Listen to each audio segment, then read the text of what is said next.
नमः। गुरुभ्यो नमः। ओम मातृशक्तये नमः। ओम सर्वेभ्यो नमः। ओम शांति शांति शांति। श्रीमद् भगवद गीता का बहुत ही तेजस्वी प्रकरण को हम आरंभ करने जा रहे हैं। स्थित प्रज्ञ। स्थित प्रज्ञ से का परिभाषा भवति? स्थित प्रज्ञ से कया परिभाषया भूयते?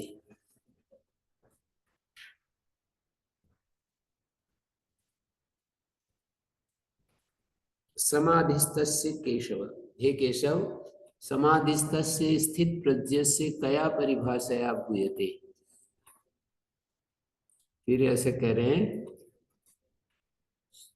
स्थित धी किम प्रभासेत? स्थित धिया किम प्रभासेत?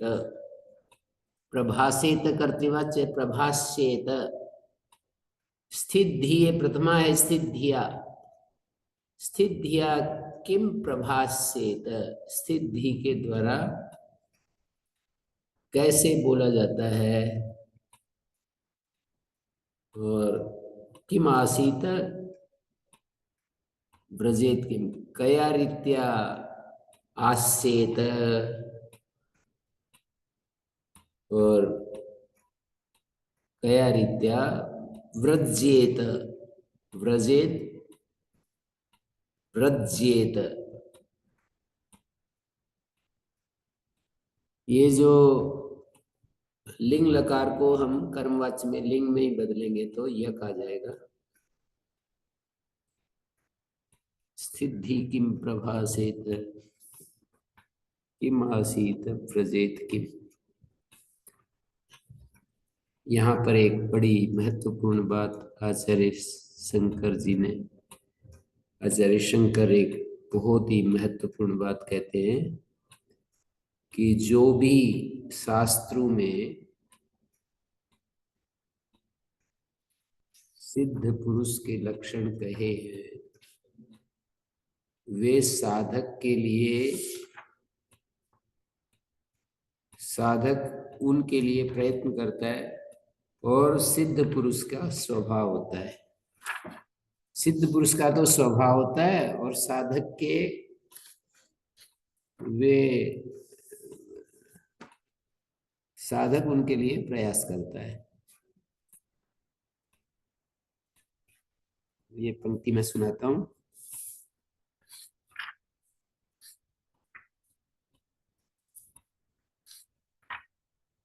ये कहते हैं कि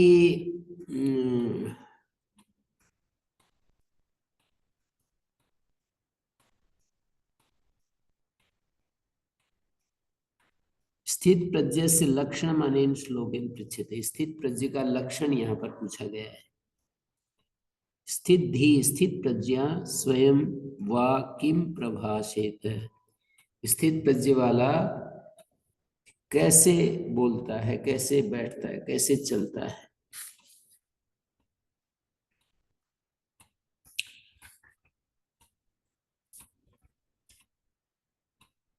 ये जो सिद्ध पुरुष और साधक, तो साधक के लिए तो ये विधि है कि साधक को ऐसे ऐसे करना चाहिए, और सिद्ध पुरुष के स्वभाव है जो यहाँ बताए। साधक के लिए विधि है कि साधक को ऐसे ऐसे करना चाहिए। स्थित प्रज्ञ बनने के लिए उसको ये सब अनुष्ठान करने पड़ेंगे।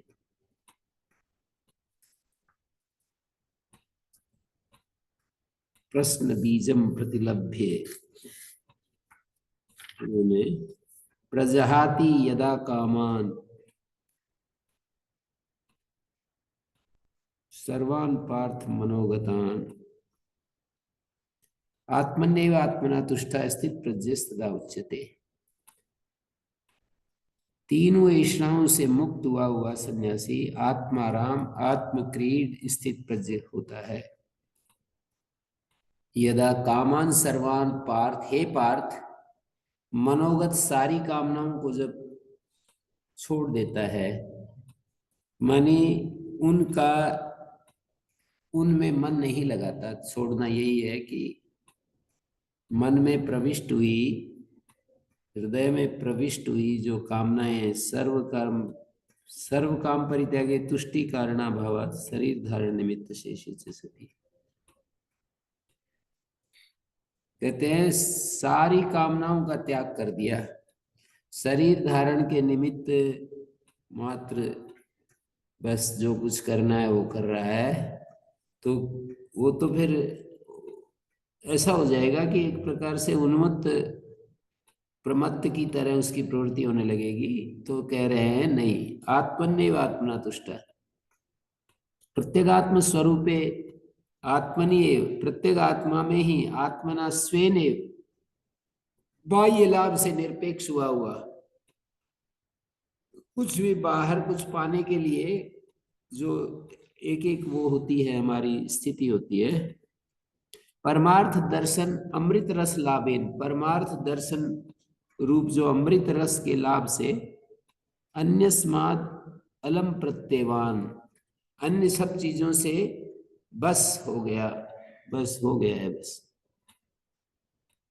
स्थित प्रज्ञा स्थिता प्रतिष्ठिता आत्म अनात्म विवेक जा प्रज्ञा यस्य, स्थिता प्रतिष्ठिता प्रज्ञा यस्य, आत्म और अनात्म के विवेक से उत्पन्न जो प्रज्ञा है वो स्थित प्रज्ञा है, मानी आत्माराम हो जाता है वो।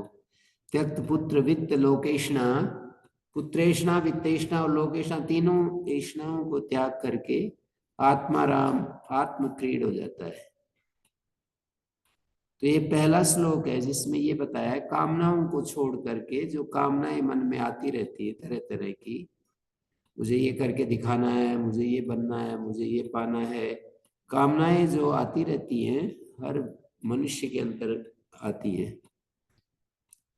तो उनको बाह्य लाभ से निरपेक्ष होकर के आत्म तृप्त हो गया, आत्मनि आत्मना तुष्ट, satisfied within himself by himself,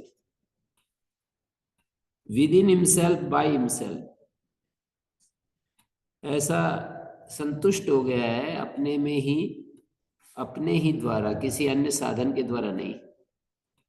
उसको स्थित प्रज्ञ कहते हैं, आत्माराम कहते हैं, आत्मक्रीड कहते हैं। स्थित प्रज्ञस तदुच्यते, स्थिता प्रज्ञा यस्य, स्थिता मानी प्रतिष्ठिता आत्म अनात्म विवेक जा प्रज्ञा यस्य, आत्म अनात्म विवेक से उत्पन्न जो प्रज्ञा है वो स्थित हो गई है दूसरे विषयों में। परमार्थ दर्शन अमृत लाभ के कारण बाह्य विषयों में जिसने उदासीन हो गया।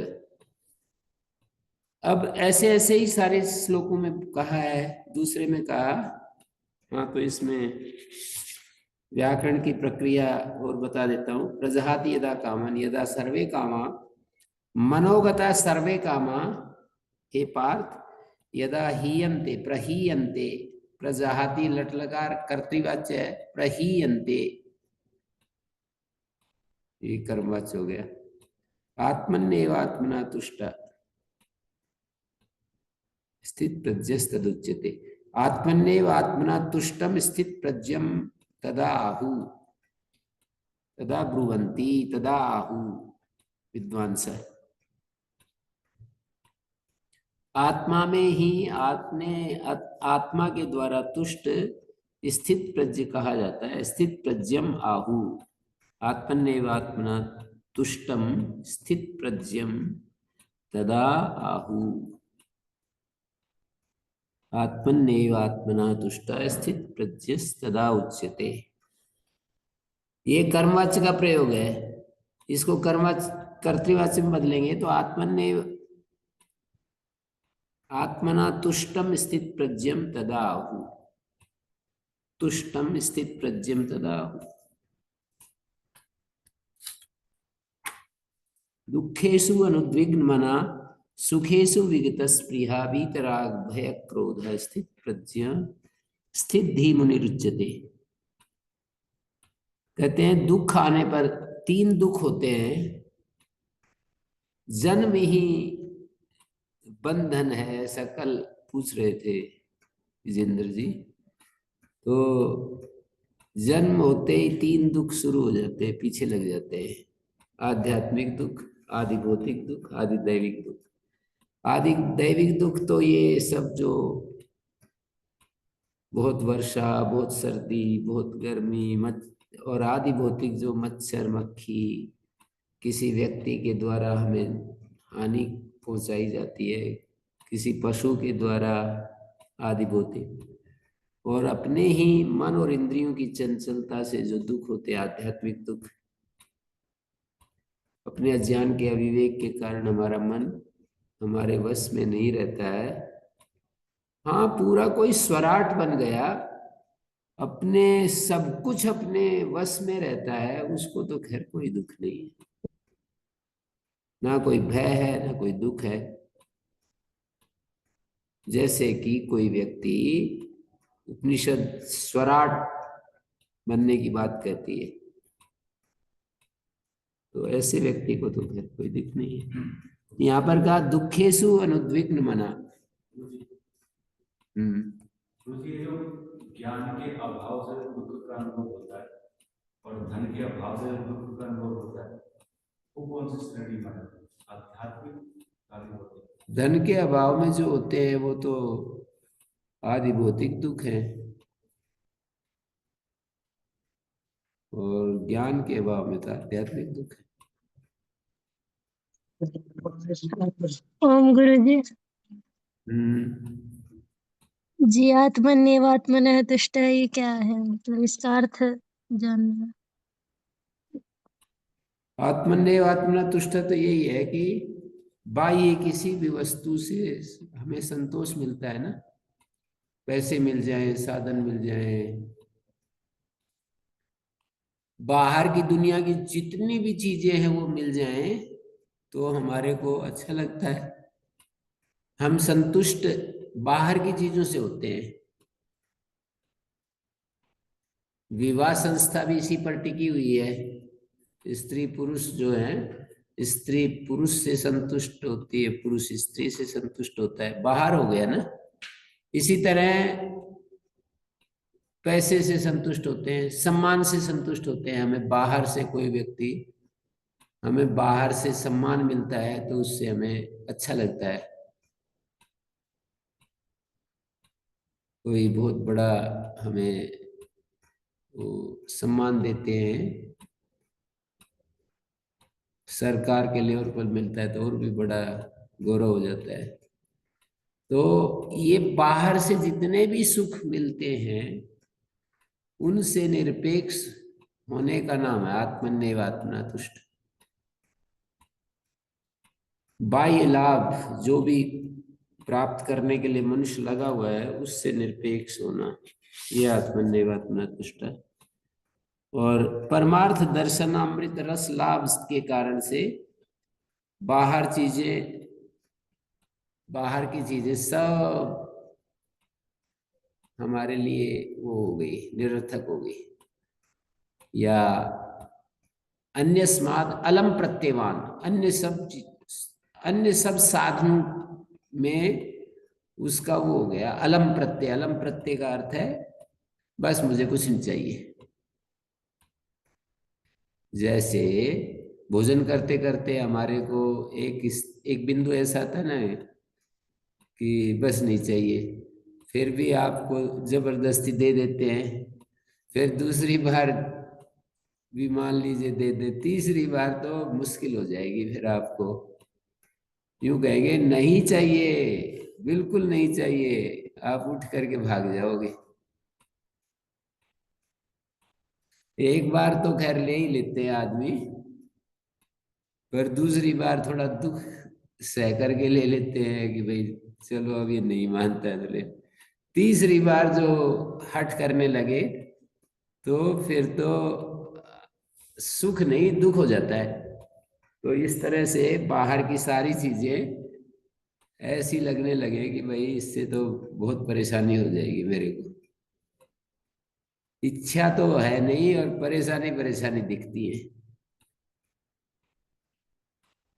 तो आत्म अनात्म ये स्थित प्रज्ञात्मन्येव आत्मना तुष्ट, अपने ही द्वारा अपने में, अपने ही द्वारा अपने में, अपने ही द्वारा का अर्थ है किसी बाह्य साधन के द्वारा नहीं, अपने ही द्वारा अपने में संतुष्ट, उसको स्थित प्रज्ञ कहते हैं।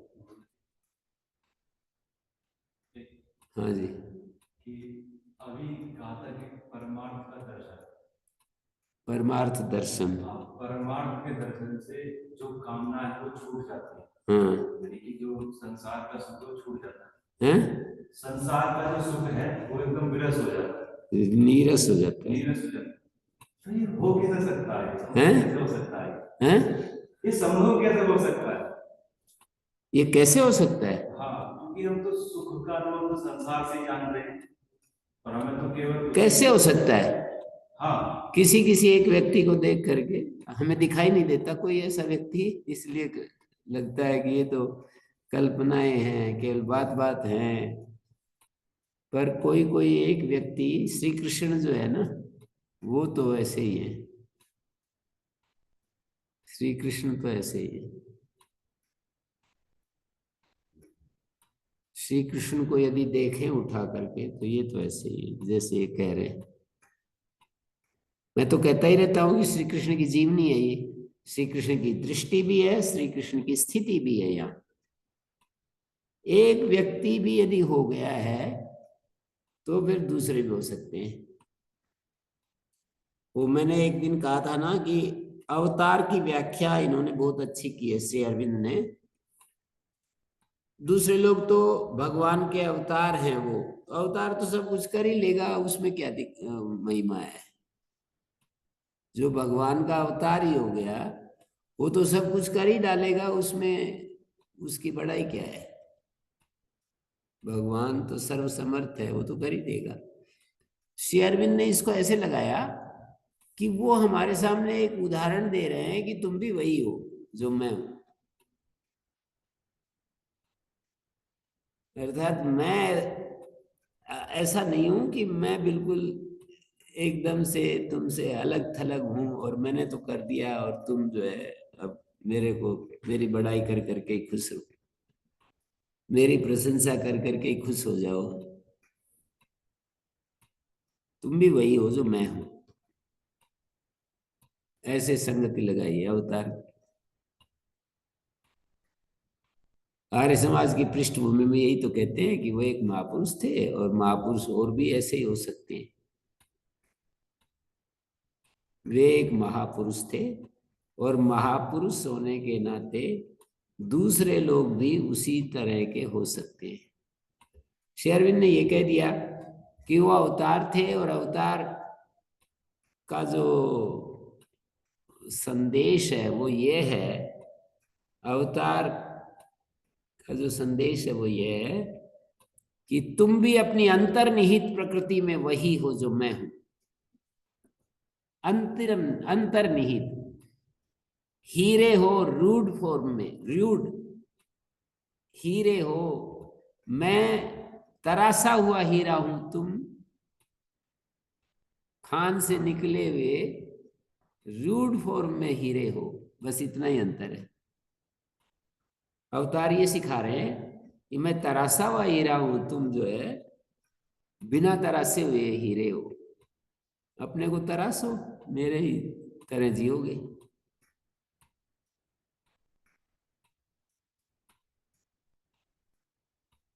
हाँ जी। तो आत्मनैव आत्मना तुष्टा स्पष्ट हुआ ये। कौन कौन बहन पूछ रही थी ये? आवाज सुनी सुनी सी लग रही है। दुखेषु अनुद्विग्न मना सुखेषु विगत स्पृहा। दुखेषु अनुद्विग्न मना, दुखों में जिसका मन उद्विग्न नहीं होता। ये तो कितना कठिन काम है। हमारे तो गर्दन में दर्द हो रहा है तभी परेशान होते रहते हैं।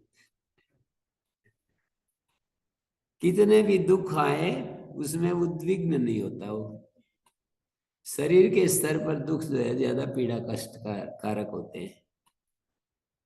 आदमी मन के स्तर पर तो कह देता है कि वैसे और मन के स्तर के जो दुख हैं वो ज्यादा परेशान करते हैं। पर शरीर का जो दुख है वही पार नहीं हो पाते हैं। दुखेषु अनुद्विग्न मना, ये समस्त पद है। अनुद्विग्नम मनः यस्य, अकेला मन सब नपुंसकलिंग, पर यहाँ पुल्लिंग शब्द है। दुखेषु अनुद्विग्न, सुखेषु विगत स्प्रिया, और सुखों में जिसकी स्प्रिया चली गई है। विगता स्प्रिया यस्य, विगता को विगत बन गया और स्प्रिया को स्प्रिया बन गया। विगता को विगत किससे होगा?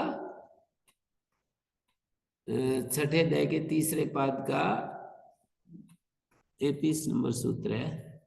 स्त्रिया पूर्ण वासित पुंस्का धनु स्त्रिया में पूर्णी प्रिया देश। और स्प्रिया जो है विगत स्प्रिया गो स्त्री और उपसर्जन से रस हो गया। दुखेषु अनुद्विग्न मन, वीतराग भय क्रोध, वीतः राग भय क्रोधो यस्मात्, चला गया है राग भय, राग मानी इच्छा, भय और क्रोध जिससे, क्रोध माने आदमी के अंदर इच्छा के विपरीत होते ही प्रतिक्रिया होती है। हमारी इच्छा के विपरीत कुछ घटित होता है ना, उस वो जो प्रतिक्रिया है वही क्रोध का ही परिवार है, क्रोध का ही एक सदस्य है। वो जो इरिटेशन है, झुंझलाहट है और परेशानी होती है, मैं तो बहुत देखता रहता हूँ अपने को। तो ये राग भय और क्रोध जिससे चला गया है, स्थित धी मुनि रुच्यते, स्थित धियम मुनिमाहु। तो इसको ऐसे कहेंगे, दुखेषु अनुद्विग्न मनसम, अनुद्विग्न मनसम, सुखेषु विगत स्पृहम, वीतराग भय क्रोधम, स्थित धियम मुनिमाहु। इतना अच्छा अभ्यास करवा रहे, देखो इसका वाच्य परिवर्तन का। दुखेषु अनुद्विग्न मना, दुखेषु अनुद्विग्न मनसम, सुखेषु विगत स्पृह, सुखेषु विगत स्पृहम, वीतराग भय क्रोधम, स्थित धियम, स्थित धी का द्वितीय एक वचन स्थित धियम मुनिमाहु।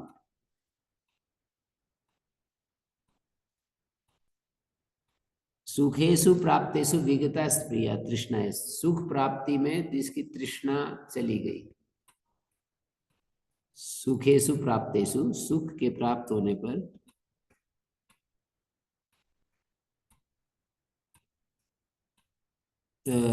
वैसे तो न अग्निरिव ईंधनाद्याधाने सुखानि अनुविवर्धते से विगत, विगत स्प्रिया वो व्यक्ति होता है जैसे अग्नि में वो डालते हैं ना, ईंधन डालते हैं तो बढ़ती जाती है।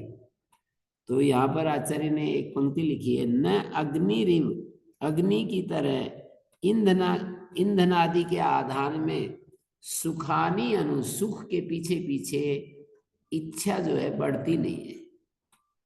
अग्नि के समान, जैसे अग्नि में ईंधन डालते हैं तो वो बढ़ता जाता है, ऐसे जो इच्छा है वो बढ़ती नहीं है। सुखानी अनु न विवर्धते, सुखों के पीछे पीछे बढ़ती नहीं, वो विगत स्प्रिय है।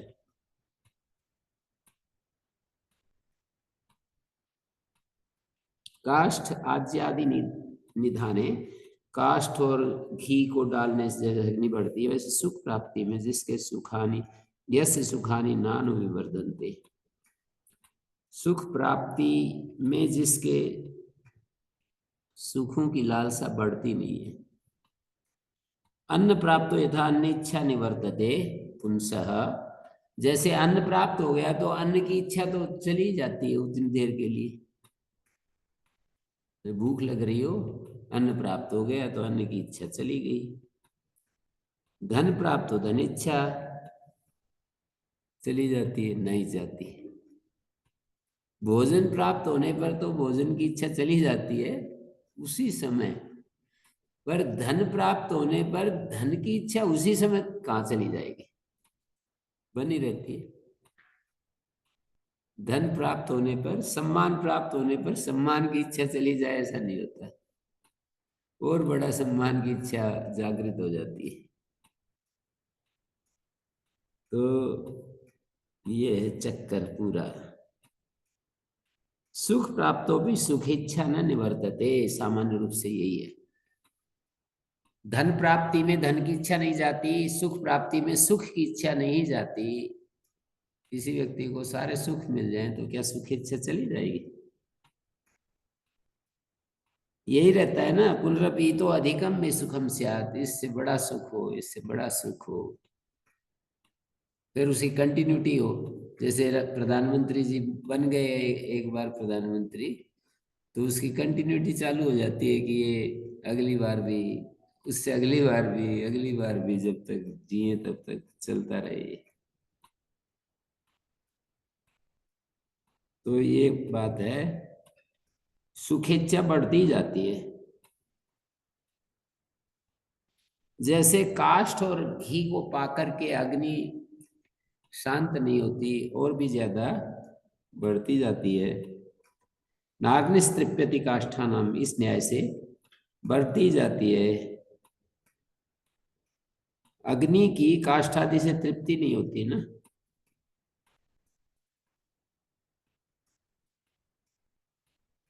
यदि अग्नि की काष्ठ आदि से तृप्ति हो जाए तरी निक्षिप्तम काष्ठाग्नि पुनर्न दह्यते।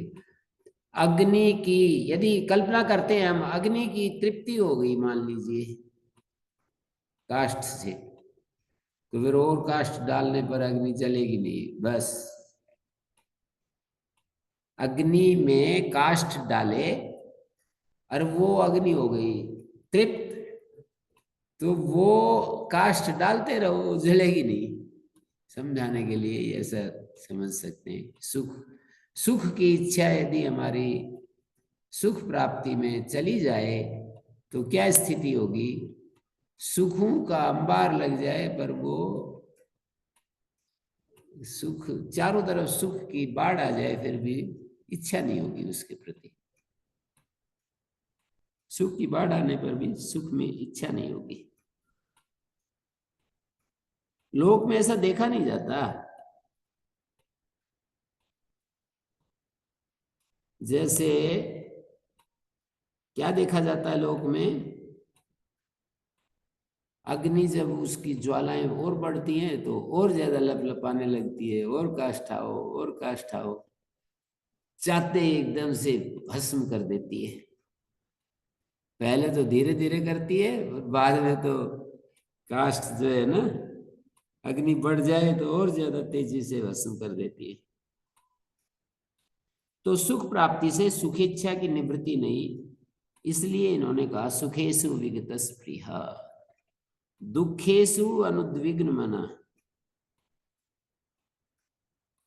आध्यात्मिक आदि ताप प्रयुक्त दुख प्राप्त हो, आध्यात्मिक आदि भौतिक आदि दैविक, इन सब तापों के दुख हेतु होने से दुखेषु, मानी सब प्रकार के दुखों के प्राप्त होने पर,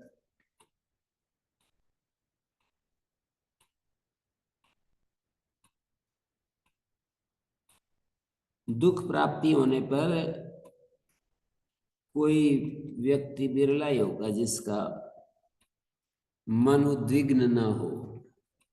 श्री कृष्ण तो ऐसे ही है, ये बात नहीं कर रहे, बिल्कुल उनकी जीवनी लिखी जा रही है।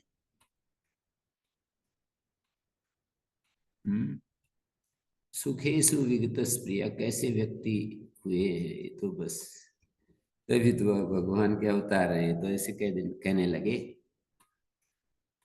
ये सारी चीजें उनके जीवन में थी, लेकिन श्री अरविंद ने कितना सुंदर कह दिया कि भाई श्री कृष्ण हमको ये समझाना चाहते हैं कि तुम भी वही हो जो मैं हूं।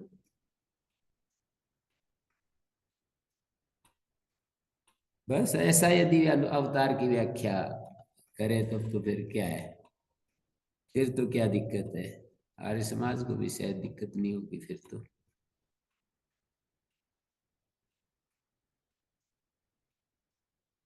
वीतराग भय क्रोध स्थिति मुनिरुच्यते।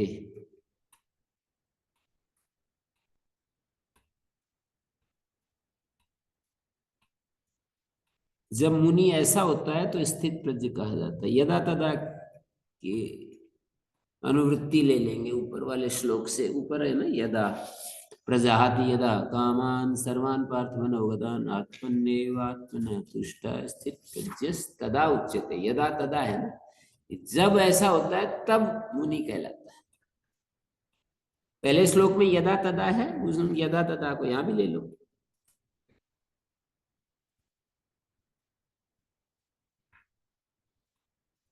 या सर्वत्र न विस्मयस्तत्तत् प्राप्य शुभाशुभम् नाभिनंदति न द्वेष्टि तस्य प्रज्ञा प्रतिष्ठिता। गुरुकुल झज्जर में वो है आचार्य भवेंद्र जी एक, तो वो यूं कह रहे, हमको ये श्लोक बड़े अच्छे लगते हैं। दुखेषु अनुद्विग्न मना या सर्वत्र अनविस्नेह तत्तत् प्राप्य शुभाशुभम् नाभिनंदति न द्वेष्टि तस्य प्रज्ञा प्रतिष्ठिता। हाँ जी, क्या कह रहे? गुरुजी, मुनि उच्यते, मुनि का क्या है? मुनि सन्यासी को भी कहते हैं और योगी को भी कहते हैं। इस प्रकार स्थित भी कहने से एक चित्र बनती है, ऐसे मुनि शब्द का क्या अर्थ है? सन्यासी योगी ऐसा अर्थ किया है। मुनि सन्यासी तथा उच्यते ऐसे किया है यहाँ पर। सब कुछ जिसका छूट गया है, सारे बबाल अबाल बबाल सब छूट गए, उसको सन्यासी कहते हैं। सन्यासी एक प्रकार का वो भाव आता है ना, छूट गया, जिसके जीवन से सारे अबाल बबाल छूट गए, मन में भी नहीं रही कोई लालसा, उसको सन्यासी कहते हैं। संसार में अभी जो सन्यासी हैं वो उसमें दाखिला ले रखा है, कोशिश कर रहे हैं, अभी पूरे सन्यासी नहीं है, सन्यासी बनने के लिए कोशिश कर रहे हैं, कोई कोई तो कोशिश भी नहीं कर रहा है। सन्यासी भी इसलिए लेते हैं कि ज्यादा राहत की पूर्ति हो, ज्यादा पैसे आएंगे, ज्यादा सम्मान मिलेगा, ज्यादा सुविधाएं मिलेंगी, तो उसका तो कोई अर्थ ही नहीं है ना।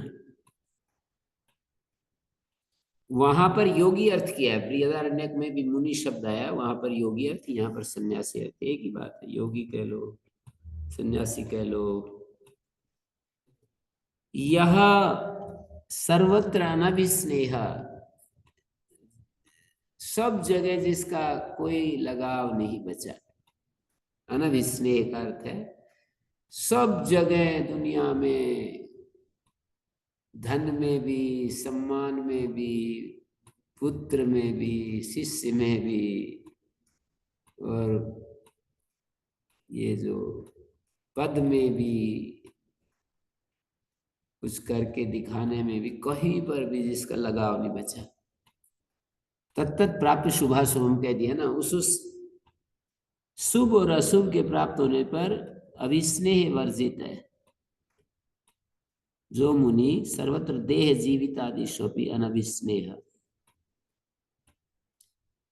अच्छा, ये एक वाक्य है, यह सर्वत्र अनभिस्नेह येन सर्वत्र अनभिस्नेहेन भूयते तत्तत् प्राप्त शुभाशुभम नाभिनंद। ये दूसरा वाक्य है, दो वाक्य है ये। यह सर्वत्र अनभिस्नेह, देह जीवन आदि में सब जगह जिसका लगाव समाप्त हो गया। फिर दूसरी बात कही, तत्तत् प्राप्त शुभाशुभम नाभिनंदति न द्वेष्टि, और उस शुभ और अशुभ के प्राप्त होने पर न तो अभिनंदन करता है, न द्वेष करता है, न तो उसकी इच्छा करता है, न द्वेष करता है। तत्तत् क्यों कह रहे हो? हैं? तत्तत् प्राप्य शुभाशुभम, उस शुभ अशुभ की प्राप्ति करके, शुभाशुभम प्राप्त, शुभ और अशुभ को प्राप्त करके, शुभ को प्राप्त करके अभिनंदन आता है और अशुभ को प्राप्त करके द्वेष आता है। तो ना तो द्वेष करता है ना अभिनंदन करता है। आप जो कह रहे हैं जैसे जब लगाव सारा खत्म हो जाता है, तो ये भी सुना है महापुरुषों से कि असली प्रेम वही होता है जहाँ एक दूसरे में चाह नहीं होती, लगाव नहीं होती, तो वो फिर वो प्रेम में बदल जाती है वो चीज। मैंने एक दो रास्ते हैं, एक त्याग का है और एक प्रेम का है। प्रेम ऐसा हो जाए जहां समान रूप से सब में फैल जाए, तो उसका भी वही फल होगा कि जैसे त्याग का फल होता है। हमने त्याग कर दिया, एक तरफ से सभी चीजों का त्याग कर दिया, एक तरफ से सब चीजों से प्रेम करना शुरू कर दिया। शत्रु, मित्र, उदासीन, कोई आकर के हमारे को बुरा भला कहता है, उसके प्रति वैसी करुणा आती है, वैसा ही सहजता रहती है। थोड़ा सा भी दोबारा वो व्यक्ति मिलता है तो हमारा उस पीछे अपमान किए हुए वाले व्यक्ति के साथ मिलते हैं, चाहे वो बदल ही गया हो। किसी व्यक्ति ने हमारा अपमान किया, फिर 5 साल बाद मिलते हैं ना, तो 5 साल पहले वाला व्यक्ति के साथ मिलते हैं, चाहे बीच में कितना भी परिवर्तन हो चुका हो। तो हमारा बिल्कुल एकदम से सबके प्रति सहज यदि वो हो जाए, प्रेम सहज सबके प्रति, थोड़ा सा भी जिसमें उतार चढ़ाव नहीं है। ओम गुरुजी। हाँ जी। हाँ गुरुजी, कभी ऐसा भी होगा कि मतलब मनुष्य इच्छाओं से रहित भी हो जाए पूरी तरीके से? श्री कृष्ण क्या जीवनी पढ़ रहे हैं तो ये तो ऐसे ही दिखाई दे रहे हैं।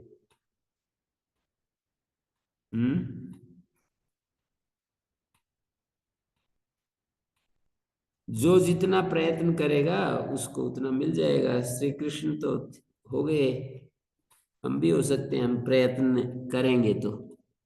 अपने आप तो नहीं होंगे बिल्कुल भी, एक के बाद एक इच्छाएं आती रहेंगी, पूरी करते रहेंगे, उसके बाद वो पूरी होगी, दूसरी आ जाएगी।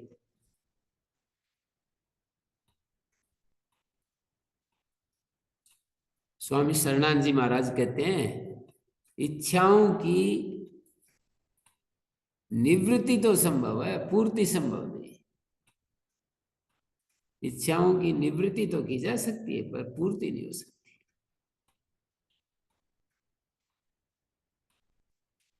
तो उन्होंने भी ऐसा ही अनुभव सुना दिया कि भाई निवृत्ति तो संभव है, पूर्ति संभव नहीं। सभी इच्छाओं की पूर्ति हो जाए ये संभव नहीं। कुछ की पूर्ति होगी, कुछ की अपूर्ति रहेगी।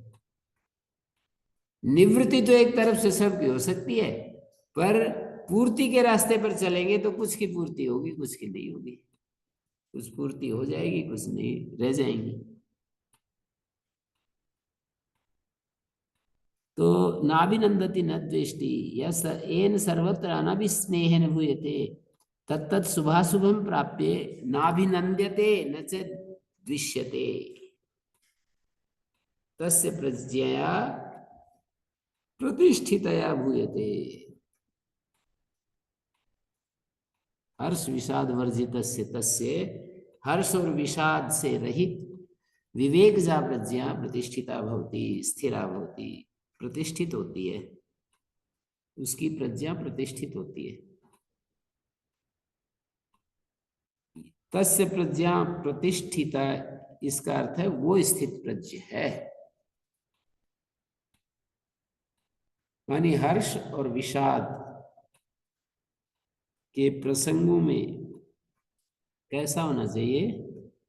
हर्ष और विषाद के प्रसंगों में जिसकी बुद्धि स्थिर रहती है, ऊपर नीचे नहीं होती।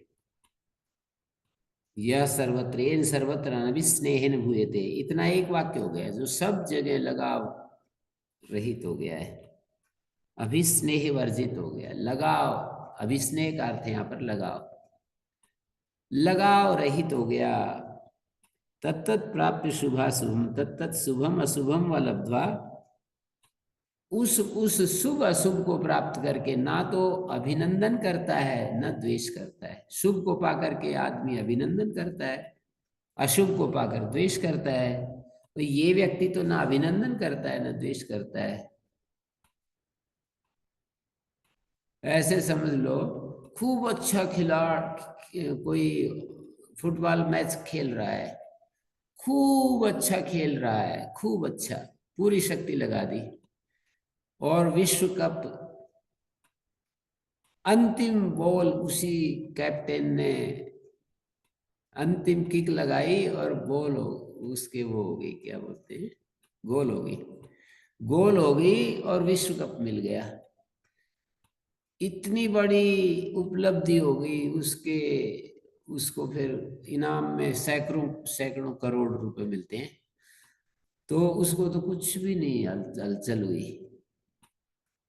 ऐसे कहना चाह रहे हैं। यदि स्थित प्रज्ञ होकर के और खेल खेल रहा है तो उसमें तो कोई भी वो नहीं होगा, परिवर्तन नहीं होगा उसके अंदर।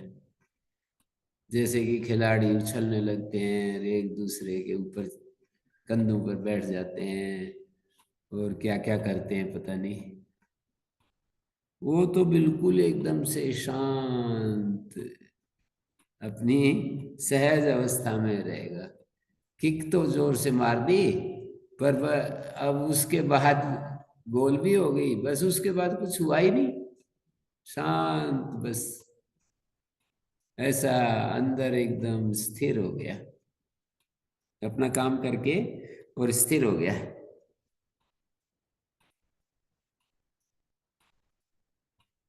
चलो नहीं भी अभी ये सब स्थिति आती है तो इसकी चर्चा क्या कम है, चर्चा कर करके भी आदमी जो है ना, आदमी को खुशियां तो मिलती हैं। कभी मन भी तैयार हो सकता है ऐसे करते करते। स्वाध्याय सत्संग करते रहो, एक दिन प्राप्त सत ज्ञान हो जाएगा, शांति होगी, परम भ्रांति मिट जाएगी, पाप तापों का अवसान हो जाएगा, ऐसे कहते हैं ना। नाभिनंद्यते न दृश्यते दृष्टि दृश्यते तस्य प्रज्ञा प्रतिष्ठिता, तस्य प्रज्ञया प्रतिष्ठितया भूयते यदा संघरते चायं कूर्मोऽङ्गानि विशति। ये श्लोक बहुत ही महत्वपूर्ण है, ये जो अगला श्लोक आ रहा है ना, इसमें यही बताया है कि जब जब हमारे पर आक्रमण हो और हम अपने भीतर चले जाएं तो काम बन गया बस। पहले ही बिल खोद करके, घुर खोद करके रखें, बिल खोद करके रखते हैं ना चूहे, और जब बिल्ली उसके ऊपर झपट्टा मारे और वो चूहे उसके बिल के ऊपर बैठा हो तो क्या करेगा, तुरंत अंदर चला जाएगा, आक्रमण से बच जाएगा। ऐसे ही दूसरा उदाहरण इन्होंने दिया है कि जैसे कछुआ पर कोई भी आपत्ति विपत्ति आती है तो अपने मुंह को तुरंत वापस खींच लेता है, मुंह को बचा लेता है तुरंत। तो ऐसे यदि हम करते रहे संसार में, जब कामना का वेग उठे, जब कोई कुछ अपमान महसूस हो, जब कोई मन में बहुत उछाल आए, बहुत ही खुशियां आपे से बाहर होने लगे, तो तब तत्काल उसको अपना विड्रॉ कर लेना चाहिए, अपने भीतर चले जाना चाहिए। जब जब ऐसा वातावरण बने, इंद्रियाणि इंद्रियार्थेभ्य, इंद्रिय विषयों से इंद्रियों को ऐसे खींच लेना चाहिए। इंद्रियों के विषय जब चारों तरफ हमारे सामने आए तो उनसे अपने आप को ऐसे खींच लेना चाहिए जैसे कछुआ अपने आप को खींच लेता है। इंद्रिय विषय जब हमारे सामने आए तो विषयों से अपने आप को ऐसे खींच लेना चाहिए जैसे कि कछुआ अपने आप को खींच लेता है, ऐसा इसका अभिप्राय। नूरगढ़ वाले स्वामी जी,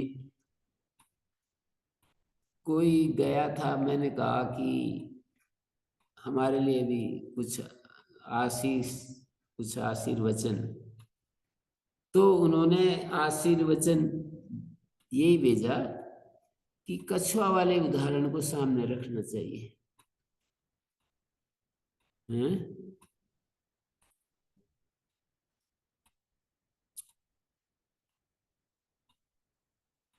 तो ऐसा है ये। कछुआ के ऊपर उन्होंने तो बहुत सारे श्लोक 50 पद्य लिखे हुए हैं। मन मणिका कपठान ये लोक व्यवहार में कछुआ वाला उदाहरण है।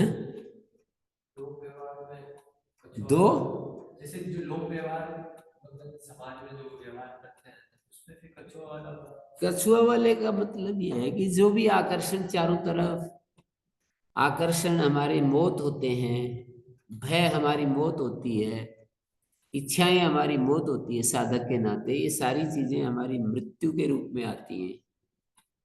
इच्छा, भय, क्रोध, लोभ, लालच, ईर्ष्या, द्वेष, ये सब चीजें हमारे ऊपर आक्रमण करें तो विड्रॉ कर लें, अपने भीतर चले जाएं।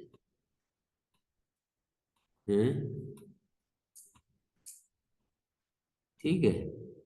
गुरुजी ये जो पहला वाक्य है यदा संहरते चायं कूर्मोऽङ्गानि व सर्वश, इनमें कुछ कठिन शब्द आ रहे हैं अर्थ से कूर्मोऽङ्गानि व, इसमें अयम कूर्मा अंगानि यथा संहरते तस्य प्रज्ञा प्रतिष्ठित। यदा संहरते चायम, यदा अयम कूर्मा अंग सर्व सब तरफ से, कूर्म अपने अंगों के को जैसे खींच लेता है, इव तथा इंद्रियाणि इंद्रियार्थे, कूर्म अंगानी बहुत सारे अंग हैं क्या, अपने अंगों को खींच लेता है, आंख, नाक, कान, मुंह, उसका उन्हीं को अंगानी कह दिया। पैर भी है ना, हाथ पैर भी। तो यदा संघरते, यदा अनेन कूर्मेण अंगानी संघ्रियन्ते, संघरते संघ्रियन्ते अंगानी, सर्वश अंगानी संघ्रियन्ते इव तथा इंद्रियाणि इंद्रियार्थेभ्य, इंद्रियार्थेभ्य इंद्रियाणि साधकेन संघ्रियन्ते, इंद्रियां इंद्रिय विषयों से खींच ली जाती हैं। तस्य प्रज्ञा प्रतिष्ठिता, स्थित प्रज्ञा भवति। तस्य प्रज्ञा प्रतिष्ठितया भूयते, तस्य स्थित प्रज्ञा, तस्य स्थिरा प्रज्ञा भवति, स्थित प्रज्ञा भवति। तस्य स्थिता प्रज्ञा भवति, स्थित प्रज्ञा भवति। जो अपनी इंद्रियों को इंद्रिय विषयों से विड्रॉ कर लेता है, कोई बिरला, मत्ते कुंभ दलने भविष्यन्ति सूरा, केचित् प्रचंड मृगराज वधेपि दक्षा, किंतु ब्रवी विफलिनाम पुरतः प्रसह्य, कंदर्प दर्प दलने विरला मनुष्य। कामनाओं के वेग को पराभूत करना कोई, वो भर्तृहरि ने ये कहा, मैंने बहुत सूरमे देखे हैं इस दुनिया में, पर एक भी उदाहरण मुझे नहीं मिला कि कामनाओं के वेग ना उठे उससे पहले ही प्रबंध हो गया, तब तो अलग बात है, पर कामनाओं के वेग उठने पर और उस वो विजयी हो जाए, ऐसा मैंने एक भी उदाहरण नहीं देखा। भर्तृहरि ने ऐसा कहा है। तो ये तो यूं कह रहे हैं कि भाई यदा कूर्मेण अनेन कूर्मेण अंगानि संघ्रियन्ते सर्वश तथा इंद्रियाणि इंद्रियार्थेभ्य, इंद्रिय विषयों से इंद्रियां खींच ली जाती हैं, इंद्रियाणि इंद्रियार्थेभ्य संघ्रियन्ते तस्य प्रज्ञा प्रतिष्ठिता भवति। विषया विनिवर्तन्ते निराहारस्य देहिना, रसवर्जम रसोप्यस्य परम दृष्ट्वा निवर्तते। कहते हैं मूर्ख व्यक्ति भी यदि विषयों को, यदि निराहार रहने लगे ना, अज्ञानी व्यक्ति भी, निराहारस्य देहिना विषया विनिवर्तन्ते, तो उसके अंदर भी विषय कुछ नहीं हलचल करते हैं। भूखा रहने लग जाए तो फिर क्या करेंगे, विषय, ऊर्जा ही नहीं मिल रही है, ऊर्जा के बिना कैसे विषय अपना काम करेंगे। लेकिन उस व्यक्ति के विषय तो हट जाते हैं, स्थूल विषय हट जाते हैं, पर विषयों में जो रस है वो तो नहीं हटता। रस तो तभी हटता है जब परमार्थ दर्शन हो जाए। परम दृष्ट्वा निवर्तते, रस तो तभी हटता है जब परम दर्शन हो जाए, परमार्थ दर्शन हो जाए।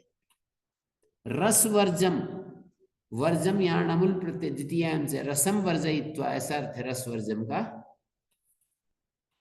द्वितीयायाम से सूत्र है, द्वितीयांत पद हो तो वृजी वर्जने धातु से अमूल हो जाता है।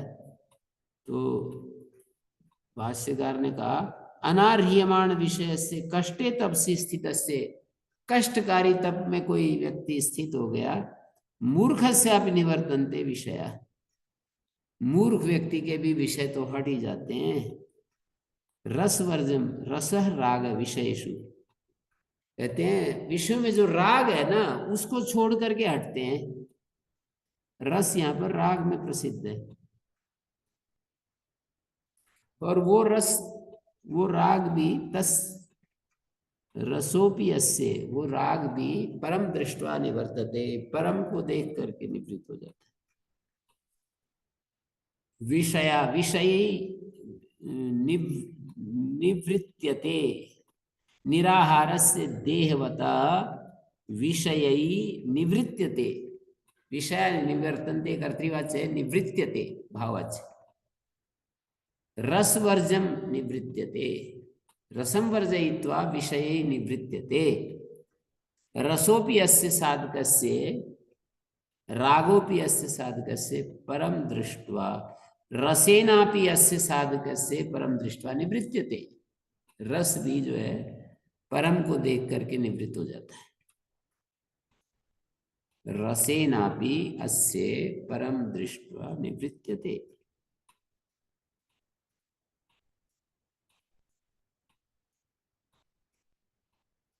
जब उस परम में स्थित हो जाए, उसका अनुभव हो जाए, तो फिर वो रस भी चला जाता है। कौन सा रस? विषयों में जो रस है, विषयों में जो राग बुद्धि है वो भी चली जाती है। विषय जो सुहावने लगते हैं ना वो भी चले जाते हैं। गुरुजी, इसमें रसोपस्य परम दृष्ट्वा निवर्तते, अस्य साधकस्य रसोपि निवर्तते। इन शब्दों का एक अर्थ करेंगे, लेकिन रसवर्जन को आपने कैसे समझाया गुरुजी? इसके साथ इसका अर्थ कैसे किया? रसवर्जन तो ऊपर वाली पंक्ति में जुड़ रहा है। रसम वर्जयित्वा विषया निवर्तन्ते निवृत्यते, विषय ही निवृत्यते, विषय जो हट जाते हैं रस को छोड़कर। रसोपि रस बचा रहता है, रस बचा रहता है, विषय हट जाते हैं, रस बचा रहता है। यहाँ तक एक बात होगी, रस वर्जन पर अल्पविराम लगा लीजिए। रसोपि अस्य, अस्य साधकस्य रसोपि तदा निवर्तते यदा परम परम तत्वस्य दर्शनम भवति, परम दृष्ट्वा रसोपि अस्य साधकस्य निवर्तते। तो रसेनापि परम दृष्ट्वा निवृत्यते। सम्यक दर्शन हुए बिना रस का उच्छेद नहीं हो सकता है। तो सम्यक दर्शनात्मिका प्रज्ञा का स्थैर्य करना चाहिए। सोपि रसो रंजना रूपा सूक्ष्म अस्य यते है, अस्य का अर्थ किया इस यति का, इस सन्यासी का। मैंने साधक का, इन्होंने यति कर दिया। रसोपि अस्य यते है परम दृष्ट्वा निवर्तते, परम को देख करके, परम परमार्थ तत्व ब्रह्म दृष्ट्वा उपलब्धे अहमेव तत्, मैं ही तो वो हूं, ऐसा सम्यक बोध होने पर हट जाता। अहमेव तत्, अहम ब्रह्मास्मि तत्वमसि, अहमेव तत्, ऐसा अनुभव। यततोपि ही कौन्तेय पुरुषस्य विपश्चिता इंद्रियाणि प्रमाथिनी हरन्ति प्रसभम मनः। ये कह रहे हैं कौन्तेय, यत्न करता हुआ भी और विद्वान पुरुष हो और कोशिश कर रहा हो, इंद्रियां बड़ी बलवान हैं, उसके मन को खींच लेती हैं। इंद्रियां मन को खींच लेती हैं, और मन खींच जाता है तो फिर बुद्धि भी खींच जाती है। एक बार इंद्रियों का साथ मन दे दे, फिर कितनी ज्ञानी बुद्धि हो, कितने ही शास्त्र पढ़ी हुई बुद्धि हो, कितना ही उसने कथा सुनाई हो दूसरों को, इंद्रियां विषयों में लगी और मन खींच गया, इंद्रियों ने मन को खींच लिया, बस फिर बुद्धि की कुछ नहीं चलेगी। कितनी ही तत्वज्ञ बुद्धि हो रही हो, इतने शास्त्रों की व्याख्या करने में सक्षम हो गई हो, फिर बुद्धि की एक नहीं चलेगी। कब? इंद्रियों ने मन को खींच लिया। इंद्रियां मन को नहीं खींच पाई तब तक ही बुद्धि बस अपना उपदेश देती रहती है कि ये सब व्यर्थ है, नहीं जाना है, दुनिया की विषयों में क्या लेना है। ये सारे उपदेश बुद्धि के तभी तक हैं जब मन भी चुपचाप है। इंद्रियां मन को खींच नहीं पाई तो बुद्धि का सारा उपदेश काम करता रहता है। तो हम ऐसे कहेंगे, यततोपि ही कौन्तेय पुरुषस्य विपश्चिता, ज्ञानी पुरुष के यत्न करते हुए के भी इंद्रियाणि प्रमाथीनि भवन्ति, इंद्रियाणि इंद्रियै प्रमाथिभिर्भूयते। पुरुषस्य विपश्चिता यततो अपि इंद्रियैर प्रमाथिभिर्भूयते। इंद्रियाणि प्रमाथीनि, इंद्रियां बड़े प्रमथनशील हैं। ये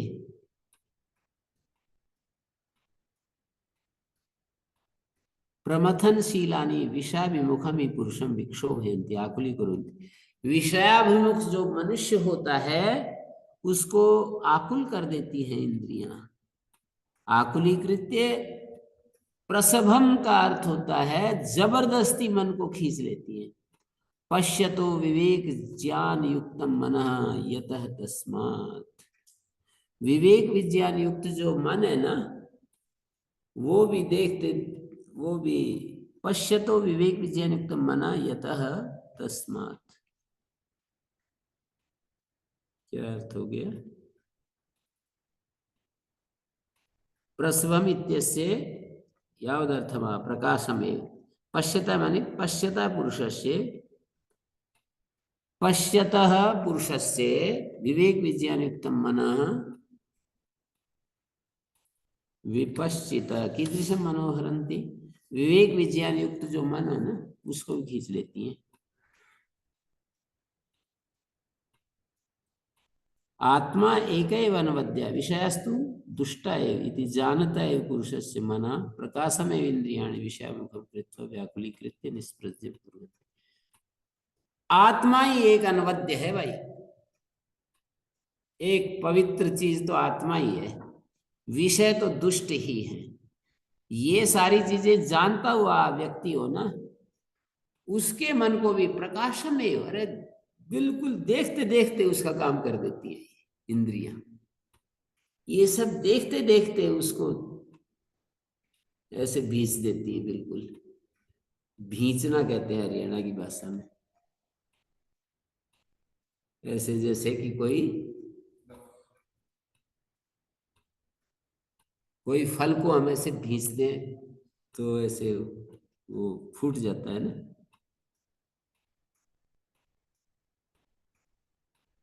आत्मा एकैव अनवद्य, आत्मा एक ही निष्पाप है। विषयस्तु दुष्ट एव जानत एव पुरुषस्य मनः प्रकाशमेव इंद्रियाणि विषयाभिमुखं कृत्वा।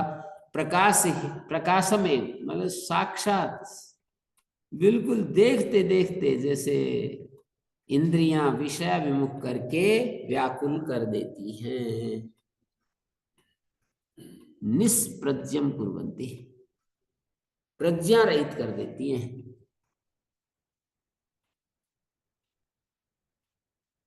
तानि सर्वाणि संयम में युक्ता सीत मत्पर।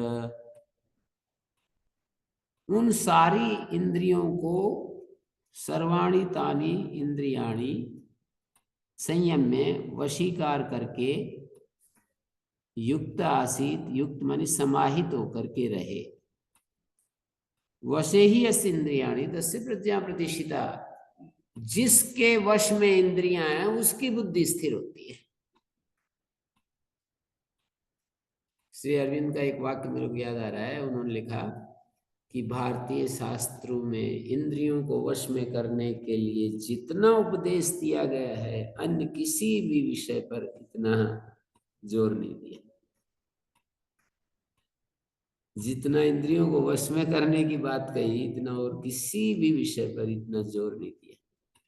तो वशे ही अस्य इंद्रियाणि तस्य प्रज्ञा प्रतिष्ठिता तानि सर्वाणि संयम, ये संयम में जो ल्यबंत क्रिया है उसका तानि सर्वाणि वैसा का वैसा रहेगा। युक्त आसीत मत्परा, मत्परेण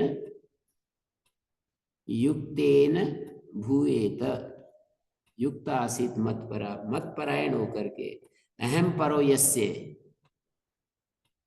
सर्व प्रत्यगात्मा, अहम वासुदेवा सर्व प्रत्यगात्मा परो यस्य, मैं वासुदेव सर्व प्रत्यगात्मा पर है जिसका, परम है जिसका, नान्यो अहम तस्माद इति आसीत।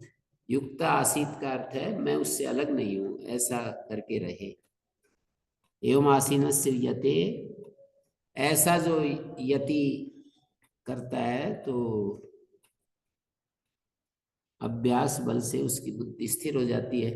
तानि सर्वाणि संयम में युक्त आसीत मत्परा, मत्परेण युक्तेन भूयेत, वशे यस्य इंद्रियाणि, वशे ही यस्य इंद्रियैर्भूयते तस्य प्रज्ञा प्रतिष्ठिता तस्य स्थित प्रज्ञो भवति।